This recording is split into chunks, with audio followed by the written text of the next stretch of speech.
Hoje, mais de 70% do top 1 milhão de sites de toda a internet dependem de uma peça de tecnologia que muita gente no ecossistema moderno considera, tipo, completamente obsoleta. Em um número absurdo, né? Quando a gente para analisar. Totalmente absurdo. E sejam bem-vindos a mais uma edição do Braincast, que é o nosso mergulho profundo nas fundações da tecnologia. E a nossa missão hoje é exatamente explorar as raízes da web interativa. Exato. E para quem nos escuta, a galera que já tem uma base sólida em JavaScript, entende como o DOM funciona, já fez chamadas Ajax e trabalha com esses frameworks baseados em componentes. O tema de hoje pode até soar como uma viagem nostálgica. Pois é, mas a gente garante que a discussão aqui é puramente arquitetural, sabe? É engenharia de software pesada. Nós vamos dissecar o ecossistema jQuery. Vou estabelecer logo de cara uma premissa técnica bem importante. O jQuery não foi apenas uma biblioteca de utilitários soltos ou um facilitador de sintaxe. Observando a evolução dos padrões de código e o impacto na indústria, fica muito claro que ele foi uma plataforma inteira. Sim, um ecossistema. Exatamente, um ecossistema que ditou de forma definitiva como a gente estrutura e desenvolve interfaces para a web até hoje. Eu gosto muito de usar a analogia das estradas do Império Romano, sabe? Nossa, essa analogia é ótima. Porque, hoje a comunidade de desenvolvimento está dirigindo em rodovias moderníssimas, asfalto impecável, painéis eletrônicos, que seriam o React, o Vue, o Angular. Com certeza. Mas se a gente olhar o mapa estrutural da web, essas rodovias novas foram construídas exatamente sobre os mesmos caminhos, as mesmas rotas arquitetadas por essa tecnologia lá atrás. E para entender a magnitude dessas estradas romanas, a gente precisa lembrar com muita clareza como era o terreno antes delas existirem, né? Nossa, era mato puro. Total. O ambiente do JavaScript pré-ES5 não era apenas desafiador. Era um campo minado de inconsistências. Não havia uma padronização real que fosse respeitada por todo mundo. Cada navegador fazia o que queria. Precisamente. Diferentes navegadores, especialmente as versões antigas do Internet Explorer, em contraste com o Firefox ou o WebKit inicial, tinham implementações completamente divergentes das APIs do DOM. Era tipo tentar dirigir numa estrada onde o volante do carro de repente vira um joystick só porque você cruzou a fronteira de uma cidade. Sim, um pesadelo de compatibilidade. E um exemplo clássico, puramente técnico dessa época, era a proteção do DOM durante o carregamento inicial da página. O famoso problema de saber se a página já carregou. Esse mesmo. Diferentes motores de renderização processavam HTML e construíam a árvore de elementos em velocidades imprevisíveis. Se um script tentasse acessar um elemento cedo demais, antes do parsing terminar, o código simplesmente quebrava. E a API nativa não ajudava nisso. Então, o evento nativo da linguagem, o window onload, era notoriamente não confiável, porque ele esperava o download de todas as imagens e iframes para só então disparar. O que deixava a interface totalmente congelada para quem estava acessando, né? Exato. A solução arquitetural que virou padrão na indústria foi o método Document Ready. O clássico cifrão Document Ready. Ele mesmo. Ele abstraía todas essas inconsistências de ciclo de vida e garantia que o script só rodaria quando a estrutura do DOM estivesse segura para manipulação sem esperar o peso das mídias. Mas espera aí, eu levanto aqui uma provocação para a gente pensar. Manda. Olhando em retrospecto, fica uma dúvida legítima. O desenvolvimento web nativo era realmente um caos tão absoluto assim, ou a comunidade na época simplesmente tinha preguiça de aprender as nuances do JavaScript puro? Olha, essa é uma pergunta que muitos desenvolvedores mais novos fazem hoje em dia. Sim, é super comum. Mas o caos era extremamente real e muito custoso. Não era uma questão de preguiça, mas de viabilidade financeira num projeto, sabe? Garantir compatibilidade cross-browser consumiu uma fatia gigantesca das horas. Verdade. Pensa no motor de seleção, Season, né? Perfeito. O Season que vinha embutido na biblioteca não foi criado por falta de vontade de usar JavaScript nativo. Ele nasceu porque as APIs nativas falhavam miseravelmente. Até porque, Quando os navegadores começaram a adotar o Query Selector All, as primeiras implementações vinham cheias de bugs. Cheias. O navegador dizia que suportava a função, mas retornava os nós errados na árvore do DOM. Que loucura! Pois é. O CISO precisava interceptar a chamada, reconhecer as falhas específicas da versão exata daquele navegador e processar relatores complexos de CSS na mão. E tinha aquela questão da direção da leitura, não tinha? Sim, detalhe fundamental. Ele fazia o parsing dos seletores da direita para a esquerda, de baixo para cima na árvore do DOM. Caramba, para otimizar a performance. Exatamente, garantindo uma precisão que as ferramentas nativas da época simplesmente não entregavam. E a abstração ia bem além de só selecionar coisas. Com certeza. A gente tinha o envelopamento de eventos, substituindo aquele inconsistente on-click nativo. Que frequentemente sobrescrevia a si mesmo, né? Era o horror. Nossa, sim. E o jQuery trocou isso pelo método click ou bind, que permitia múltiplos ouvintes, e, claro, a padronização do Ajax. O Ajax transformou aquela interface assustadora do XML request. E prolixa, né? Com aquelas checagens de estado super manuais, os conflitos com ActiveX Object da Microsoft. Tudo isso virou uma chamada limpa e previsível. E é exatamente aqui que a mudança de paradigma acontece, no meu ponto de vista. Como assim? Porque, ao resolver essas dores brutais de infraestrutura e pavimentar essas estradas, o jQuery deixou de ser um mero canivete suíço. Ele virou uma fundação. Um ecossistema. Isso. Eu olho para a arquitetura base e vejo o precursor conceitual de um sistema operacional de smartphone moderno. Interessante. A biblioteca Core era o sistema operacional. E os plugins funcionavam como os aplicativos instaláveis, que expandiam as capacidades daquele ambiente infinitamente. Se a gente conectar isso aos fundamentos da engenharia de software, essa evolução só aconteceu por causa de uma decisão brilhante de design de API. A extensibilidade. Sim, através do namespace.fn. Na prática, o cifrão.fn era apenas um atalho, um alias, para o protótipo do objeto jQuery. Certo. Ao expor o protótipo dessa maneira tão acessível, qualquer pessoa poderia injetar novos métodos ali. E a mágica é que, graças à herança prototípica do JavaScript, qualquer coleção selecionada herdava instantaneamente esse novo método. Exatamente. Se comportando como as funções nativas da própria ferramenta. Mas espera aí, vamos analisar a engenharia por trás disso. Se todo mundo está criando código e pendurando coisas no mesmo cifrão global, isso não era uma receita imediata para um desastre de colisão de namespaces? Como assim? Dá um exemplo. Tipo, se eu crio um plugin que usa uma variável chamada contador e outro plugin na mesma página também usa contador globalmente, tudo quebra, não? Sim, esse era o grande risco. E é fascinante notar como os engenheiros da época, tipo Ed Osmani e outros pioneiros, resolveram isso. Criando os padrões de design? Isso. Para evitar o vazamento de escopo e proteger a aplicação, eles usaram muito o conceito de closures. As famosas IFFs. As Immediately Invoked Function Expressions, exatamente. Basicamente, eles envolviam todo o código do plugin em uma função anônima que era executada no exato momento em que era definida. Entendi. E essa bolha recebia o objeto jQuery global como parâmetro, mapeando ele internamente para o cifrão. O que significa que, dentro daquela bolha, o cifrão era garantidamente o jQuery. Mesmo que do lado de fora outra biblioteca, tipo o Prototype ou o MooTools, estivesse brigando pelo mesmo caractere. Exatamente. E as variáveis internas morriam ali dentro, protegidas, era um ambiente hermético. Genial.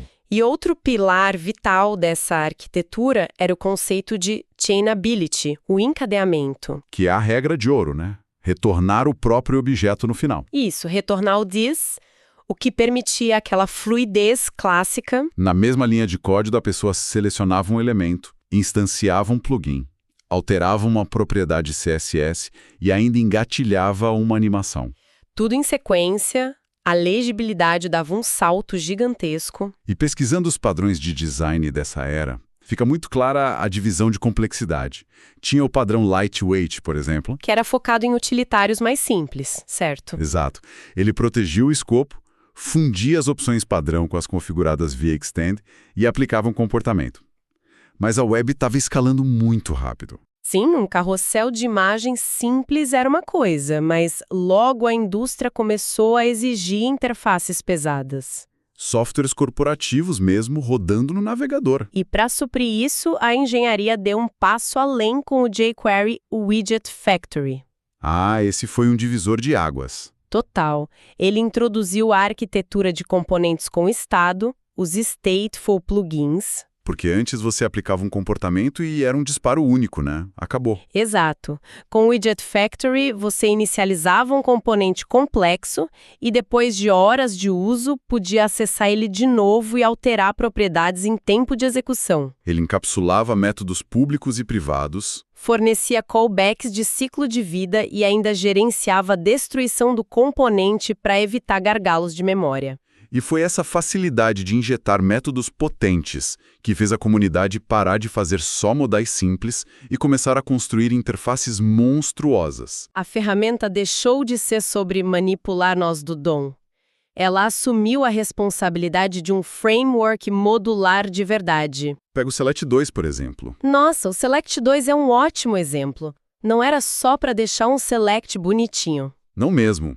Ele substituía completamente as caixas de seleção por componentes com paginação infinita, criação dinâmica de tags, uma integração assíncrona pesada. E se a gente for falar do ápice dessa complexidade, temos que citar o Data Tables. O Data Tables é a prova incontestável desse poder corporativo. Ele transformava uma tag HTML de tabela estática numa grid de dados colossal. E é crucial entender o mecanismo por trás. Porque não estamos falando de 10 linhas. Estamos falando de renderizar bases com milhões de registros. Se um navegador tentasse injetar 100 mil linhas diretamente no DOM, a aba simplesmente congelava. O motor de renderização colapsava tentando calcular o layout de tudo ao mesmo tempo. Precisamente. E como o Data Tables resolvia esse gargalo? Ele implementava o processamento server-side. Isso. Ele transferia o cérebro do processamento de volta para o back-end. O front-end virava quase um cliente magro. A cada clique de paginação, o Data Tables interceptava a ação,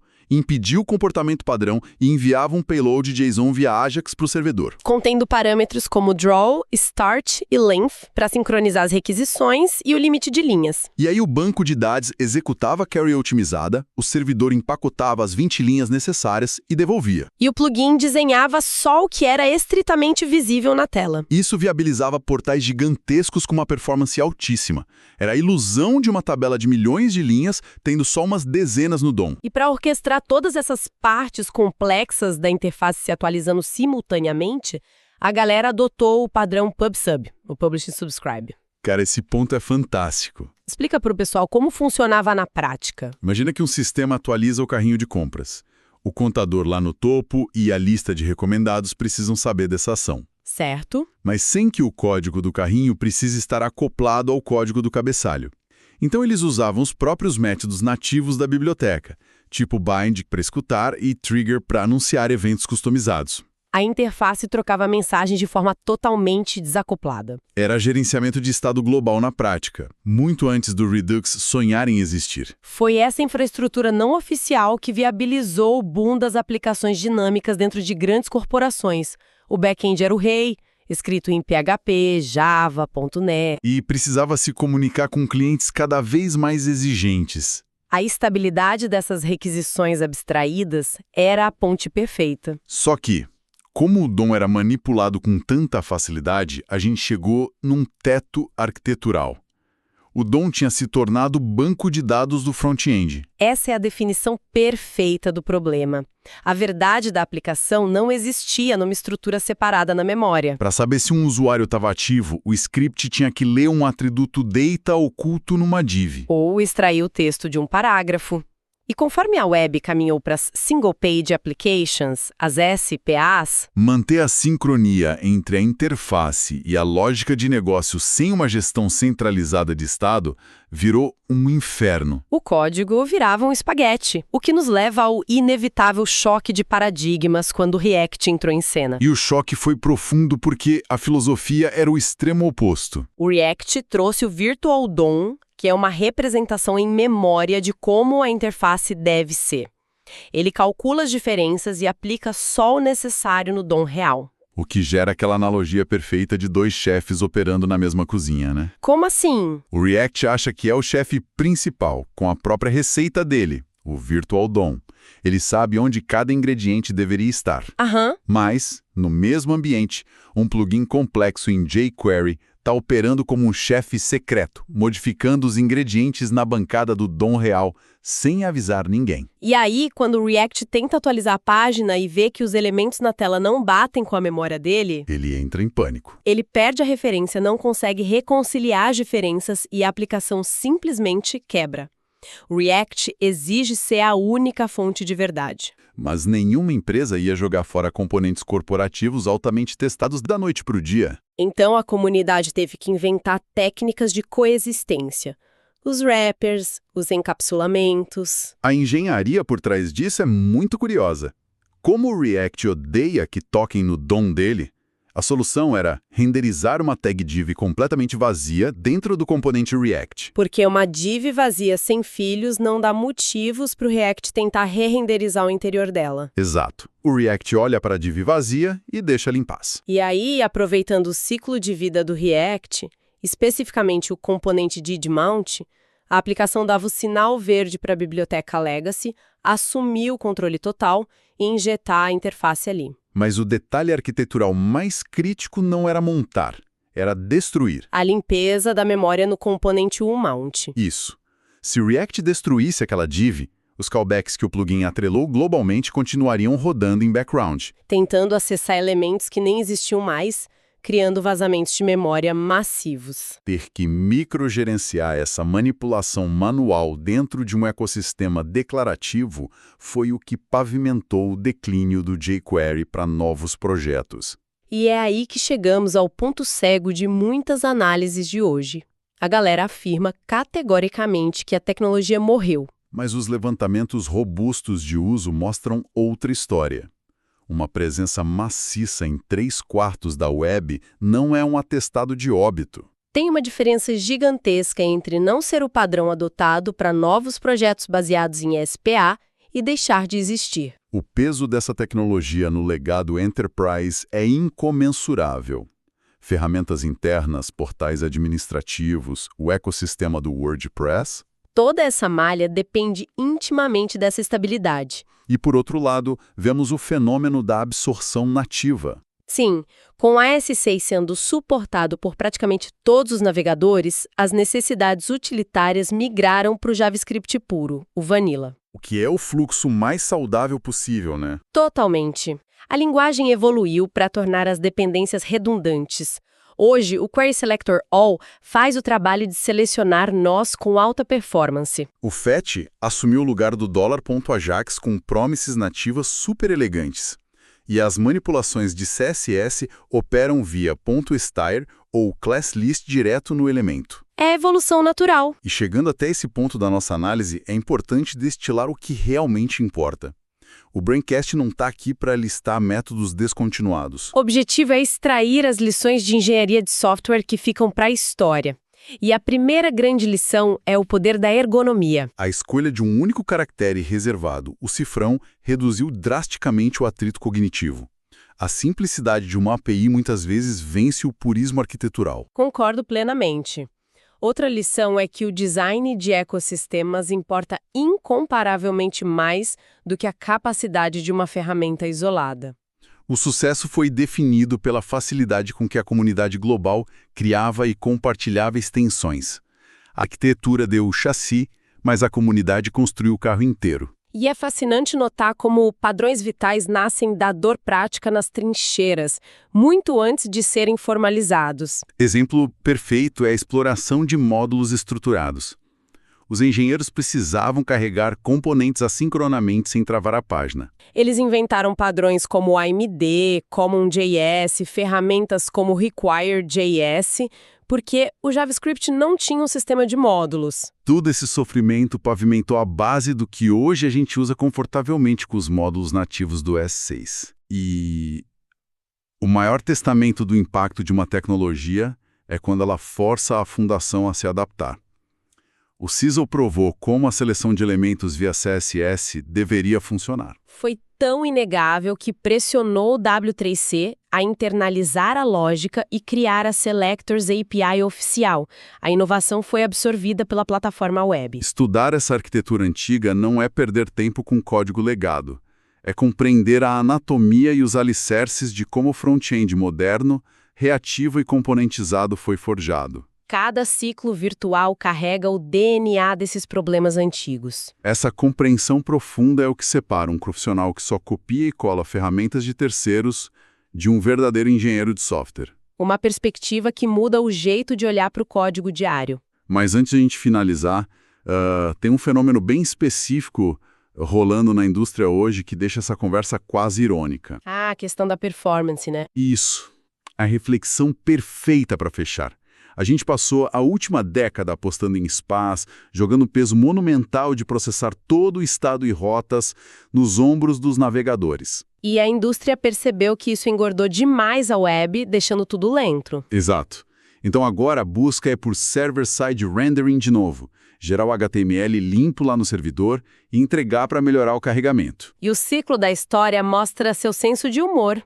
Porque ao entregar esse HTML estático, a página ainda vai precisar de interatividade. Um botão que abre o modal, uma aba que expande, coisas que não justificam recarregar o framework inteiro de Virtual DOM só para hidratar meia dúzia de botões. E aí a ficha cai. Pois é, se a gente está fugindo do peso das SPAs, focando em hidratação leve e manipulando um HTML estruturado, será que a engenharia não vai acabar se vendo na obrigação de inventar um novo jQuery do zero, só com outro nome? É bem provável.